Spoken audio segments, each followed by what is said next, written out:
ఇంకా నిస్సిగ్గుగా నా గురించి మాట్లాడే నైతికత ఎక్కడిది? దొంగతనం చేసిన దొంగనే దొంగ దొంగ అన్నాడట. నువ్వు రైతుల్ని మోసం చేసింది నువ్వు, మాట తప్పింది నువ్వు, రుణమాఫీ చెయ్యంది నువ్వు, ఇంకా నా గురించి మాట్లాడతావా? నన్ను పట్టుకొని సన్యాసి, ఏం మాట నిలబెట్టుకున్నావు సన్యాసి అని నేను అనరాదా అయింది? నాకు మాట తప్పిన సన్యాసి, మోసం చేసిన సన్యాసి అని 100 సార్లు అనగలుగుతాను నిన్ను. కానీ నాకు సంస్కారం ఉన్నది. నువ్వు ఎన్ని అబద్ధాలు ఆడినావు? ఈయనట అన్ని మాటలు నిలబెట్టుకున్నాడట. ఏం చెప్పినావు నీ మేనిఫెస్టోలో? 100 రోజుల్లో 6 గ్యారెంటీలు అమలు చేస్తా అని మాట తప్పిన సన్నాసివి నువ్వు కాదా? డిసెంబర్లో ఇందిరమ్మ రాజ్యం వస్తుంది, 4000 పింఛన్ ఇస్తావా, నీ మన్మడు కాళ్ళు ఒత్తుతాడని చెప్పి ఓట్లేయించుకొని మోసం చేసిన సన్నాసివి నువ్వు కాదా? ఇచ్చినవా 4000 పింఛన్? మహిళలకు 2500 రూపాయలు ఇచ్చినవా? 100 రోజుల్లో 2500 రూపాయలు ఇస్తా అని బాండ్ పేపర్ల మీద రాసి అక్క చెల్లెళ్ళ కాళ్ళేళ్ళ పట్టుకొని అధికారంలో కూర్చున్నాక అక్క చెల్లెల్ని మోసం చేసిన సన్నాసివి నువ్వు కాదా? విద్యార్థులకు 5 లక్షల భరోసా కార్డు ఇస్తా అని మోసం చేసిన సన్నాసివి నువ్వు కాదా? ఏడాదిలోగా 2 లక్షల ఉద్యోగాలు ఇస్తా అని నిరుద్యోగులను మోసం చేసిన సన్నాసివి నువ్వు కాదా? ఇట్లా చెప్పాలంటే చాలా ఉన్నాయి. కానీ మేము ఇంతకాలం మర్యాద ఓపిక అని బట్టు వస్తున్నాం. కానీ మర్యాదకు కూడా ఒక హద్దు పద్దు ఉంటుంది. కానీ నువ్వేమో రెచ్చిపోయి నువ్వు ఇవాళ మా గురించి మాట్లాడుతున్నావు. నాకేందో వివరాలు పంపిస్తా సన్నాసికి అని మాట్లాడినావు. ఇగో నీకు పంపిస్తా వివరాలు.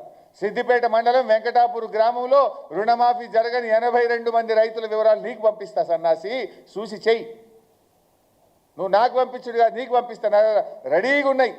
రైతు వారీగా ఒక్కొక్క రైతు పేరుతో సహా ఉన్నాయి. ఏ రైతుకు ఎంత రుణమాఫీ ఉంది, ఏ బ్యాంకులో ఉంది, ఎందుకు కాలేదో కూడా ఉంది. చదువుమంటే ఒక ఎగ్జాంపుల్, దండ్ల మహేందర్, ఆయనకు 38 గుంటలు ఉంది, రుణ బకాయి 50,200. ఎందుకు కాలే? ఆధార్కు బ్యాంకులో పాస్బుక్లో వేరువేరుగా ఉంది. దండ్ల లక్ష్మి 50,000, 2 ఎకరాల భూమి ఉంది. ఒకే రేషన్ కార్డులో కుమారుడి పేరు ఉండడం వల్ల దండ్ల లక్ష్మికి కాలేదు, ఎస్సీ. ఇట్లా కావాలంటే ఆ ఊర్లో మొత్తం 82 మంది రుణమాఫీ కాని రైతుల వివరాలు ఉన్నాయి. నీకు పంపిస్తా, నువ్వు చూసుకో. 1,000 మమ్మల్ని చూపిస్తే 2,000 నేను చూపిస్తాయి. మాట్లాడేటప్పుడు ముఖ్యమంత్రి పదవిలో ఉన్నప్పుడు చాలా జాగ్రత్తగా మాట్లాడాలి. రైతుల కళ్ళల్లో ఈయన ఆనందం చూసిందట. రైతుల కళ్ళల్లో కన్నీళ్లు పెట్టించినావు. రైతులు ఒకవైపు ఆత్మహత్యలు చేసుకుంటున్నారు. సురేందర్ రెడ్డి అనే రైతు ఇవాళ దుబ్బాక మండలానికి సంబంధించిన రైతు ఆత్మహత్య చేసుకున్నాడు. రైతు భరోసా ఈ రోజుకి ఇయ్యలే, నువ్వు ఎగ్గొట్టినావు. ఇంకెప్పుడు ఇస్తావు? వానకాలం అయిపోయింది. 7,500 రూపాయల రైతు భరోసా ఇవ్వకుండా రైతులు ఉసురు పోసుకుంటున్నావు. వడ్లకు బోనస్ అన్నావు.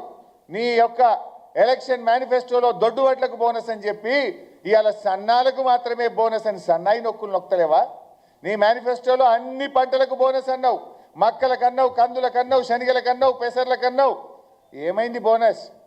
అన్ని పంటలకు బోనస్ ఇవ్వకుండా బోనస్ను బోగస్ చేసి రైతులను మోసం చేసిన సన్నాసి ఎవడు అని నేను అడుగుతా ఉన్నా. చెప్పు. ఇలా రైతులను ఎక్కడ ఆనందం ఉంచినావు? రుణమాఫీ సగం కాకపాయే, రైతు భరోసా ఇవాళకి వానకాలంకి అందకపాయే, పంటలకు బోనస్ బోగస్ అయిపోయే. అన్నీ ఉత్తమాటలే.